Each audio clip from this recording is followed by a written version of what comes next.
Yang masih suka mendem emosi, nggak apa-apa, ini biar gue aja yang ngerasain. Nggak apa-apa, gue berkorban demi dia. Sini deh, kumpul dengerin dulu.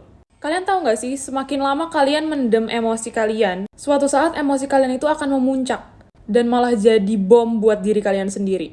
Jadi kalau dalam psikologi, ada teori dari Gross and John 2003. Gross and John ini bilang, kalau setiap manusia itu hendaknya memiliki regulasi emosi. Dan proses regulasi emosi yang terbentuk di dalam diri manusia itu sebenarnya itu natural. Datangnya bisa dari pola asuh dan bisa juga dari lingkungan.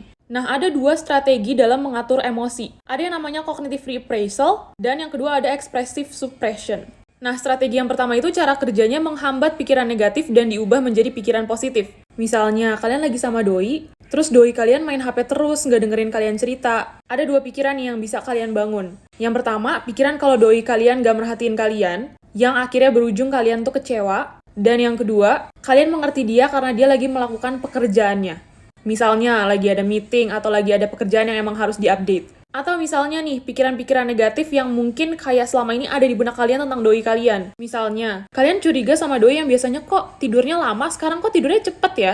Apa jangan-jangan dia pergi? Atau jangan-jangan dia kolan sama cewek lain? Kalian bisa ubah pikiran itu jadi, oh, kayaknya doi gue tidur duluan, karena mungkin hari itu dia lagi capek. Atau sekarang lagi banyak yang ditanganin, makanya dia harus tidur lebih dulu.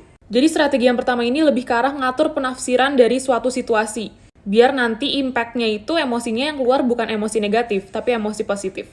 Nah, kalau cara yang kedua, expressive suppression, itu lebih ke arah menghambat respon emosi. Misalnya kalian lagi emosi banget sama doi, lagi bener-bener kecewa, lagi pengen marah, karena misalnya doi kalian jawab chat kalian lama, dan misalnya pas doi kalian balik jawab chat kalian tuh, dia tuh cuek gitu, nggak perhatian sama kalian. Kalian udah terlanjur emosi nih, tapi kalian menahan emosi tersebut, terus bilang kayak, oh nggak apa-apa, nggak apa-apa, nggak apa-apa. Dan efek dari hal itu ya kalian gak jadi marah sama doi kalian. Kalian malah cenderung kayak lebih ngebaikin dia. Meskipun di dalam hati kalian tuh rasanya pengen marah, pengen ngomong. Kalau misalnya kalian tuh kecewa, tapi kalian tahan dan kalian gak ngomong. Nah, strategi kedua yang mengontrol respon emosi ini, yang bisa bikin kalian sampai depresi. Jadi istilahnya udah ada penafsiran dari kalian, udah ada impact yang kalian rasakan, lalu keluarlah respon emosi kalian, tapi nggak kalian luapin. Kalian malah justru milih untuk kayak suruh masuk lagi gitu. Beda sama strategi yang pertama ketika yang diatur adalah penafsiran daripada situasinya sebelum respon emosinya muncul. Kelihatan nggak bedanya di mana? Kalau yang pertama tentang pola pikir, kalau yang kedua udah ada impact-nya, udah pengen keluar emosinya tapi nggak jadi dikeluarin. Jadi mulai sekarang coba lakuin yang pertama deh. Ubah tafsirannya, bukan tahan emosinya.